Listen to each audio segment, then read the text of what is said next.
Had a blessed week.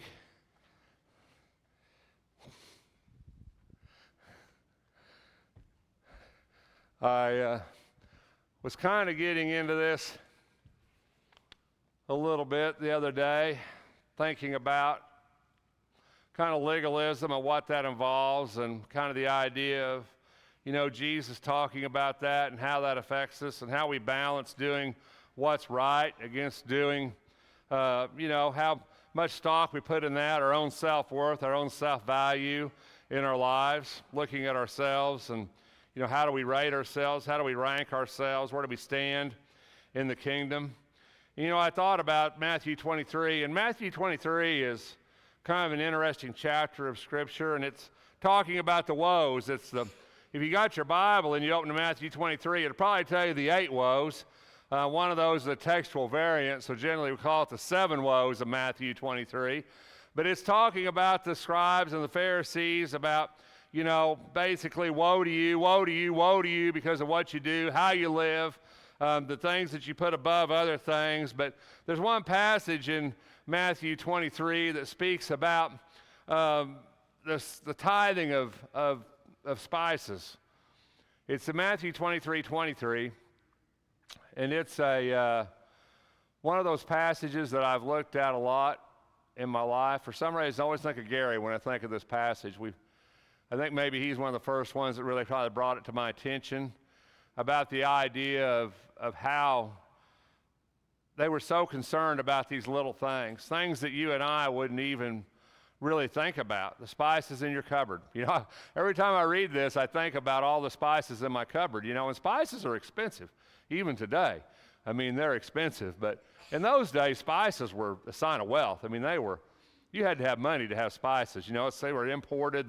The spice road out of India, later on in the years, the value of spices was almost the value as a huge commodity in the ancient world, and a lot of those spices came out of India, which, if you know your geography, is to the east and north of the promised land of Israel, of how you're going to look at that, the Middle East. And a lot of those spices came out of India. India is really big for spices. A lot of those come out of there. And so a lot of these things were brought by road, carried over these caravans that would come into the promised land or in these other areas. And as you read from the New Testament, those roads were treacherous. There were a lot of thieves. There were a lot of robbers. It had to be a very perilous journey to try to get that stuff to its destination. So there was real value in them. It's not like there wasn't value in these spices. But the idea of what they did was astounding, wasn't it? He says, you tithe the mint, the dill, and the cumin, and yet you have neglected the weightier provisions, justice, mercy, and faithfulness. But these are the things you should have done without neglecting the others. And to parallel this in Luke, he says, you have neglected the weightier measure of the law, justice, and the love of God. So it's kind of interesting. I think when I look at this, it's the parallel in here of what Jesus was comparing to. When you look at how he started, you do these things, this mint, this dill, and this cumin. But then he gave the 3, and then in Matthew, he gives the 3 anti-type of that. Justice, mercy, and faithfulness. And I thought a lot about this whole situation and how they got to this point. And I think if you really look at the New Testament and look at especially the Gospels, and look at how the Jews were living at the time of Jesus, in the way he criticized them, especially in Matthew 5-7 in the Sermon on the Mount, the way he criticized them of doing things for an outward show instead of an inward motivation, you really start to think, where do they mess up? Okay, so they're holy, and they look good, and they dress good, and they act right, and they're self-righteous, right? They think, look at me, look at how I am, look how God has blessed me, and they weren't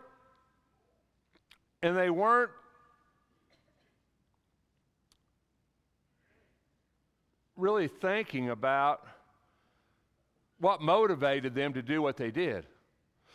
You know, when you look at Deuteronomy, it says, you shall surely tithe all the produce from what you sow, what comes out of the field every year. You shall eat in the presence of the Lord your God at the place where he chooses to establish his name. The tithe of your grain, your new wine, your oil, and the firstborn of your herd and your flock, so that you may learn to fear the Lord and your God always. So the idea of tithing in the Old Testament is a very real idea, what you should tithe. Now, if you really read Deuteronomy 14, and I'm going to do a sermon over Deuteronomy 14 someday, because I think Deuteronomy 14 is a fascinating chapter of the Old Testament, because if you read the rest of Deuteronomy 14, it's really kind of fascinating, because he says if you can't get to where you need to go, then sell it and eat it to the Lord. You really should look at that whole passage. But he says this tithing, but he doesn't say anything in here about tithing spices, does he? He doesn't say anything in here about tithing things that you purchase into your household. If you really look at the text, he says the produce are what you sow. Well, chances are they weren't sowing mint, dill, and cumin. I'm just throwing that out there. Chances are those are things they were buying, but they took it to this level. Now, if you look at Leviticus 27, it says, thus all the tithe of the land, of the seed of the land, of the fruit of the tree is the Lord's. It is holy to the Lord. So if you kind of look at that, you could say, well, maybe God meant that. But did he really mean that? Did he really mean that I should even tithe the spices within my cupboard? Well, I don't know that God really meant for them to do that or intended for them to do that. But over time, they had come to this idea that they needed to do it because that made them more righteous. That made them more holy. On the outside, that made them look more like God wanted them to look, for people to perceive them in the way God wanted to perceive them. And when I think about that passage, I think, so what does that mean? Did they go in their cupboard? I mean, a tenth of the cumin in my house would be a eighth of a teaspoon maybe. I mean, literally, right? I mean, do they take an eighth of a teaspoon of cumin to the temple? I mean, I guess they did. That seems a little bit absurd to me, doesn't it? I don't think God really meant that. God said, you give the produce of your land, give a tenth of what you produce. A tenth of those things that's blessed you. You give that to the Lord. But they had wanted to define that to this point. And everything in Judaism, by the time of Jesus, they had defined it to all these different things. And they had put this oral law in place that was so binding that it was restrictive to everything they did within their lives. A Sabbath day journey, less than a half a mile, right? You couldn't write on anything like a stone or a paper or a papyrus on the Sabbath, but you could write on the ground. You couldn't. All these could and couldn't do's, all these things they'd put into place, laws to live by, laws to keep, laws to govern everything, every action in their lives. And to be righteous, you need to keep every one of those laws, and you needed to observe it, and you needed to do it, and it didn't matter. That's what you had to do. And in order to be righteous before God, you had to do these things.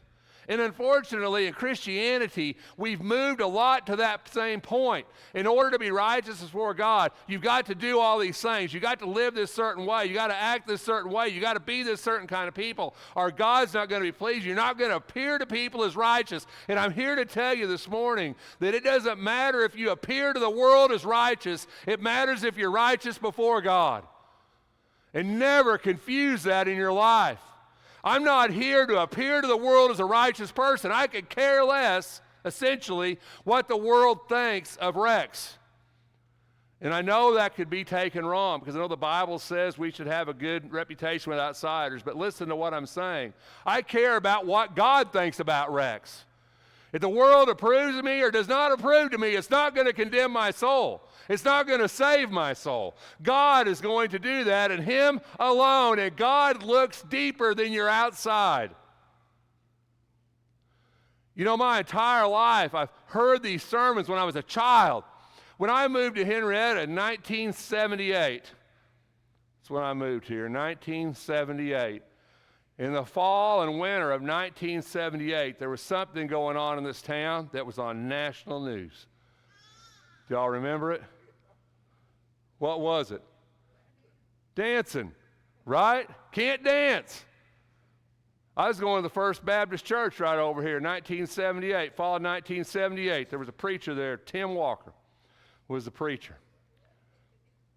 He says,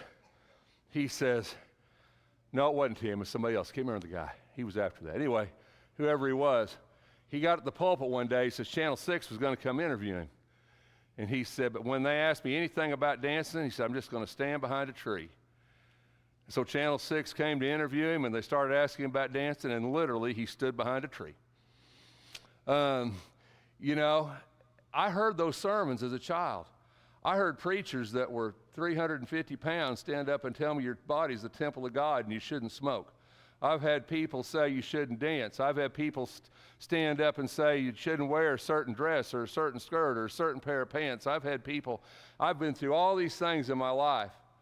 All these things where people looked at the outside and judged people without looking at themselves and looked at other people without examining what was going on within their own lives. You know, it's really easy for somebody to stand up and say your body's a temple of God and you shouldn't abuse it, but the truth is which one of us in here doesn't abuse our body?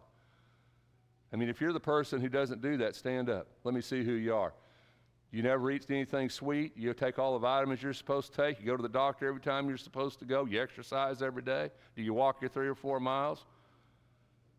Stand up if anybody in here does all that stuff and does perfect with their body and never abuses their body. Ain't nobody standing up, right? Because ain't a single person in here can do that. You know, the truth of this is true. You and I, we don't treat ourselves very good in this world, and that's all right. You know what? I like my sweets, I like my pie, I like my cake, and I'm going to eat it. And if it takes a couple years off my life, I guess that's a price I'm willing to pay, right? You know? But I'm not going to stand up here and judge you for what you do or what you don't do. I'm not going to do that. You know, the truth of it is, what I tell you is that it matters what God thinks about your life. Anybody here can look at somebody else and see what's wrong with you.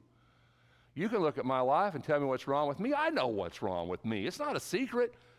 You know, my wife knows what's wrong with me. She's been married to me for 43 years. She gave up trying to fix me. She decided she'd live with me broken. You know, the truth of this whole thing is that it's what's in here, what motivates me, what moves me to do things. And I can look as good as I can look on the outside and still be bad on the inside. The product of legalism is self-righteousness. That's what it is. The product of legalism is self-righteousness.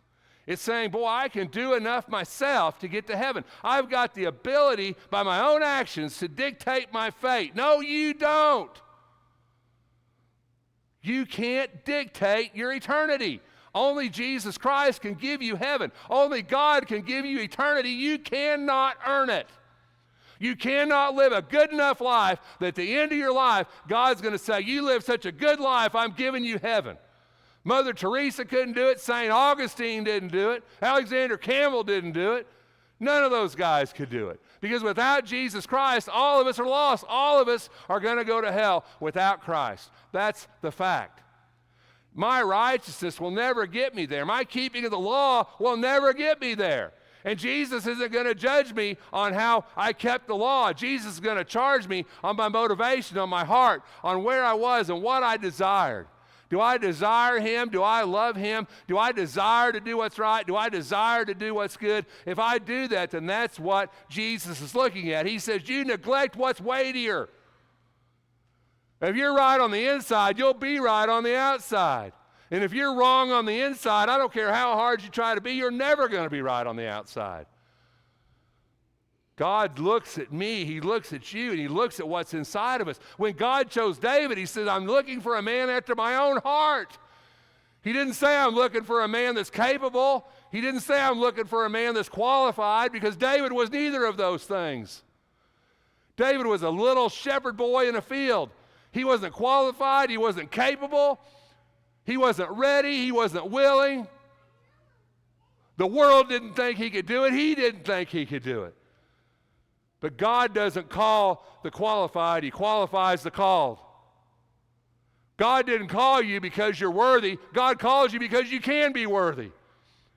And the day we forget that is the day we forget who we are in Jesus Christ.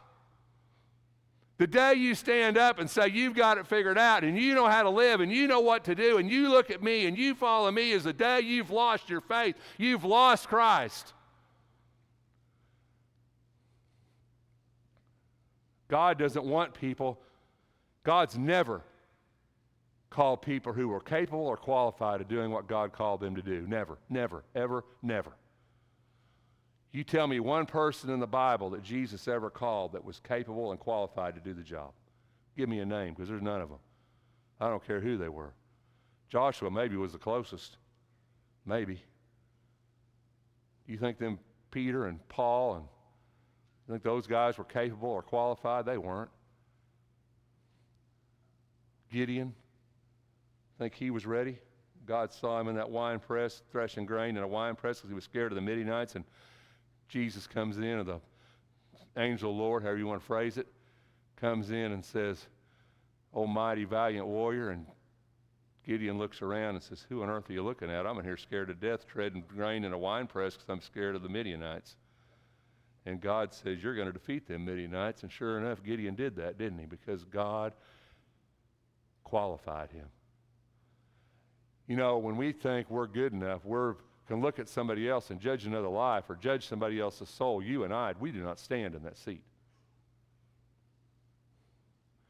It's not who we are, who we're supposed to be. We don't know the life of another person, the heart of another person, the soul of another person. Only God knows that. And I'm glad that we don't know.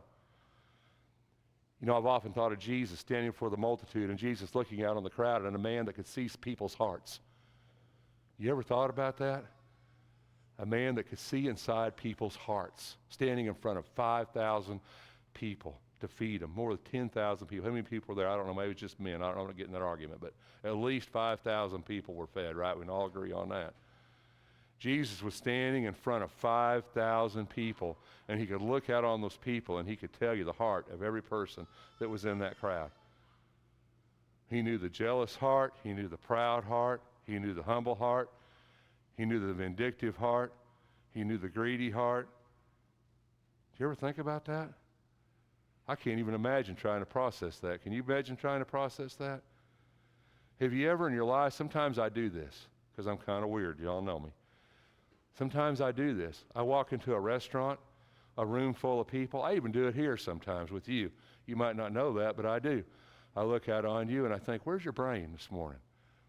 I mean, I've sat in the auditorium for a long time. I've listened to way more sermons than I've ever taught in my entire life. And I'm here to tell you, some Sunday mornings, that preacher would have been surprised where my brain was, because it was working on a truck, or it was going to eat already, or it was worrying about a problem in my life, or it was thinking about my kids, or my mind was everywhere. You know, one of the preachers I used to loved with all my heart was Theon Radabaugh. I just loved Theon, and he preached over Malik, and Theon always said before he was preaching, he loved to bowl. He said, I love to bowl. And he said, so whenever I'd go, I really didn't want to go to church, he said, but I went because Geraldine made me, if y'all knew who Geraldine was. Said she made me, you know. And he said, but I'd always sit right on the edge of the center aisle, always right on the edge of the center aisle. And he said, the reason I did that is because all through the sermon, I would imagine that was a bowling lane. He says, and I would throw strikes all through the sermon. You know, the fact of the matter is your heart isn't always where your body is. Would you agree with that? And your body isn't where your heart is.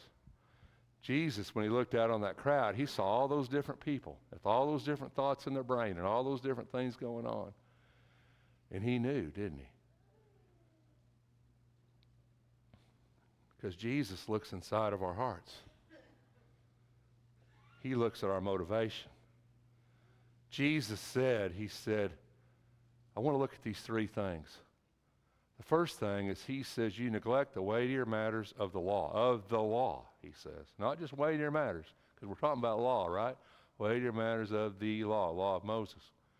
And he says the first one of those you neglect is justice. Justice is not judgment. It's not the same thing. To judge somebody or to stand in judgment over somebody is something that you and I should never really do.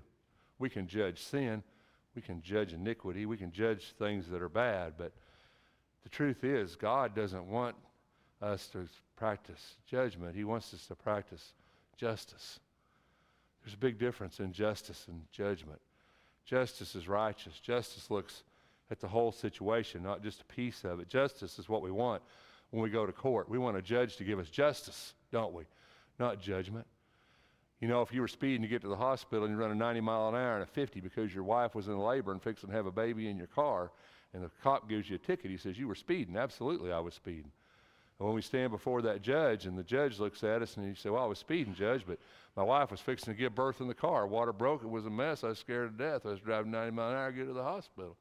And the judge would say, well, you know, I understand you were breaking the law and that you were speeding and you really should get a ticket for that, but I also want you, but I understand why you did that. I know it was a situation where you felt that you had to do that and you were justified. So I'm not going to give you a ticket because your actions were justified. We'd call that justice, wouldn't we?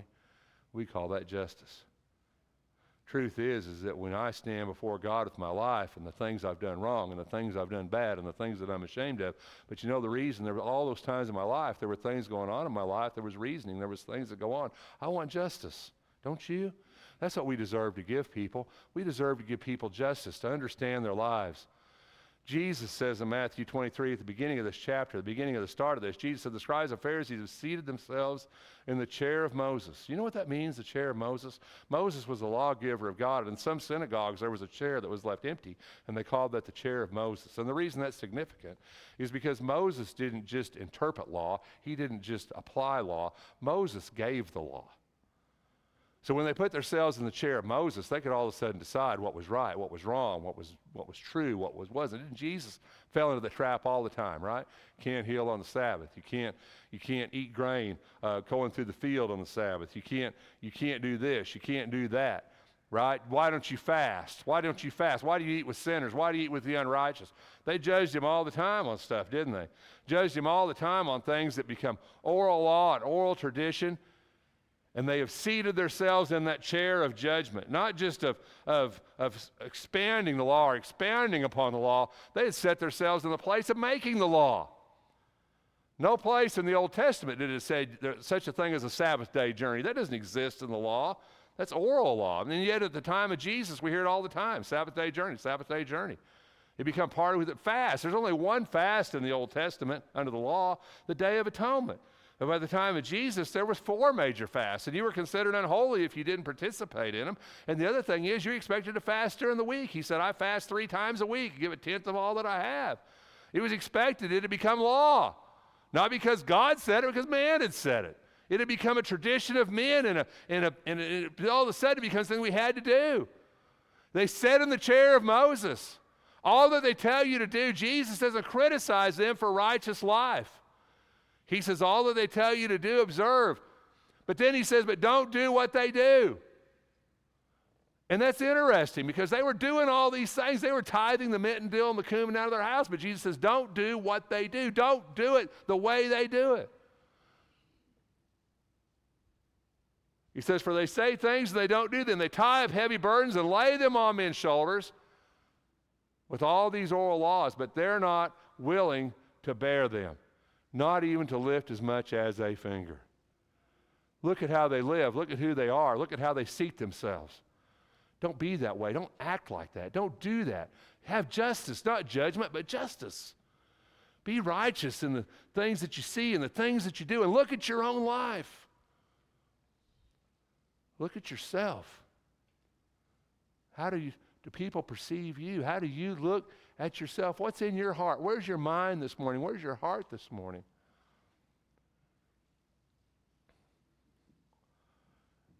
In Matthew 18, Jesus said, then summoning him, the Lord said to him, you wicked slave. Y'all know this story. Matthew 18, the slave that owned 10,000 talents, more than you could ever repay. And he goes to his master and he falls at his feet and he says, Lord, have mercy on me, right? So he's going to throw his family in prison. He's going to get all that he owed, which he would never get. We know the story. It's an insurmountable amount of money. And he fell down. He said, have mercy on me. Don't do it. Have mercy on me. And the guy says, I forgive you your debt. He didn't just say, you can pay it out or I'll take what I can get. He said, I forgive you your debt. Forgive it. It's this huge, insurmountable amount of money. So I should forgive it. And then you know the story, right? Slave goes out, finds somebody owes him 100 denarii. That's almost nothing, right? denarii is a day's wage. And he says, pay me back all you owe. I'm going to throw your family in prison. Same thing the guy said to him. I'm going to throw your family in prison. You're going to stay there until I get back everything that you owe me. And when the guy that forgave all the money comes to see him, he says, look at you. He says, didn't I forgive this huge amount of debt? And yet you refuse to even forgive a little bit. You know, God looks at what He's forgiven me within my life. And that's the problem. Sometimes we don't think about how much God has forgiven us in our lives. We think, well, I'm a good person. I'm a pretty good guy. I don't do a lot wrong. There's not a lot to forgive. God doesn't have a lot to forgive with me. I mean, I'm pretty good. But that's not true, is it? None of us are that good. And then somebody comes along and wants our forgiveness, wants our understanding, wants our justice. And we're unwilling to do it, or unwilling to listen. And Matthew, he says, I forgave your debt. Listen to what he said. Because you pleaded with me. Should you not also have had mercy on your fellow slave in the same way that I had mercy on you? Shouldn't you be that kind of person? God has forgiven us for so much in our lives. Should we not be able to have mercy on other people, to have forgiveness on other people, to understand other people? You know, these stories that were spoken so many years ago have so much application to you and I today. But the last thing he said was faithfulness. He said justice, mercy, and faithfulness. You know, when you think of faithfulness, loyalty, I don't know the first thing that pops into your brain. You know, with me, when I think about faithfulness, I think about my marriage. I mean, that's probably really the first thing that pops in my brain is my marriage. You know, we've been faithful to each other for 43 years. I mean, when I think about that, it astounds me. And some of you are longer than me, I know. But I think about that, it astounds me. You know, faithfulness brings a lot of words, doesn't it, into our brain. Loyalty, doesn't it? Steadfastness, right? Conviction. Faithfulness is something that we should have because God is faithful to us. There's a song we sing, Great is Thy Faithfulness. And if you've ever listened, I love that song. My sister loved that song. I love that song. And the reason I love that song is because it's a song in the Bible that talks about God's faithfulness to us. Right? It says, Great is Thy faithfulness, O God Almighty. There is no shadow of turning with Thee. Thou changest not. Thy compassion, it fails not. As Thou hast been, Thou forever shall be. I love that verse of a song. There's some verses of songs I just love, and that's a verse of a song that I just love. Because God is faithful and forever will be faithful to us. Faithfulness is godliness. God is faithful, so we shall be faithful. When we read about the indebtedness, the mercy, the story of the slave who couldn't pay it back, if you really think about that story, what was God saying? He says, you give mercy just as I has given you mercy. And when you think about faithfulness, that's what God says. Be faithful just as I am faithful to you. Be faithful to me and to one another. He says, if you've not been faithful in the use of unrighteous wealth, who will entrust true riches to you? And if you have not been faithful in the use of that which is another's, who will give you that which is your own? Jesus says faithfulness is not something we do, it's a trait. It's a character trait. I love to be around faithful people. I love that. I love to be around people that I know are faithful. Because if they're faithful to each other, they will be faithful to you. And I don't care if it's an employee or a student or a husband or a wife. Faithfulness is a trait that is worth more than anything on this earth. Faithfulness means that they'll stand by you, that they're loyal to you, regardless of what happens. That they always have your best interests at heart. That they put you above others in their life because they're faithful to you. You see, God's faithfulness is what His promises are based on. We know heaven is real. Why? Because God is faithful. Because He's proven that over and over and over and over again. And a person that's faithful will be that way in all dealings of their life. God proves that to us. When Jesus looks at them and He says, you should do these three things: justice, mercy, and faithfulness. You should do those three things because that's godly, you see.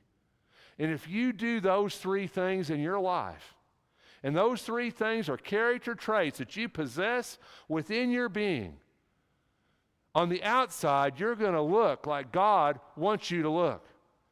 Your righteousness will be pure in God because you have chose to be different, haven't you? You've chose to be different. You know, different is not a bad thing. Different is a good thing. To be different than the world around you, to be different than those people that don't have those qualities within their life. The world, for the most part, doesn't value the things that Jesus spoke of. Justice, do they? Mercy, faithfulness. The world doesn't seem to value that much, but God does value it. It's the weightier measures of the law. It's things that transcend law. You know, I know we're not under the law of Moses anymore. I understand that. But I want you to think about what Jesus said. What did He say? He said the greatest commandment. Remember that? He said the greatest commandment is to do what?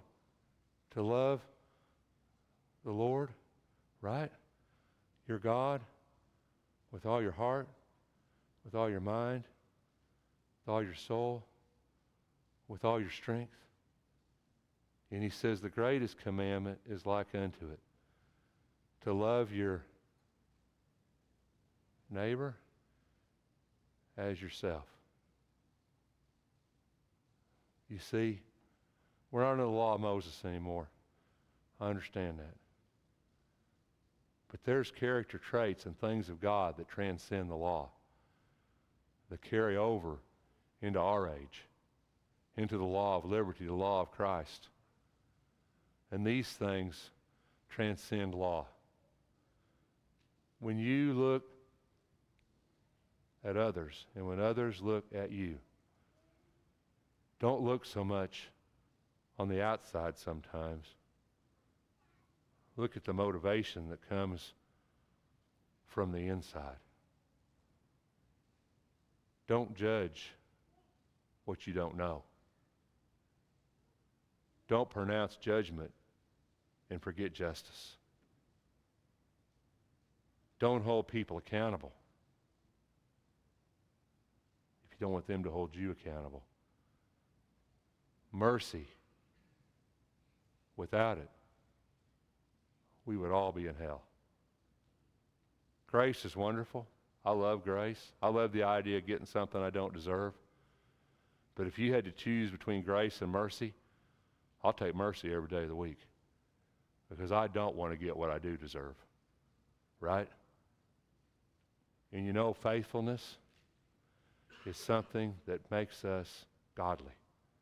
Whether be faithful in your life, be faithful to your spouse, be faithful to your children, be faithful to your job, be faithful to things in your life. Because if you can be faithful in a few things, you can be faithful in a lot of things. But most importantly, be faithful to God. Because God is always faithful to you. Think about what is important. Think about what is weightier. When I said that word weightier, Susie goes, is that really a word?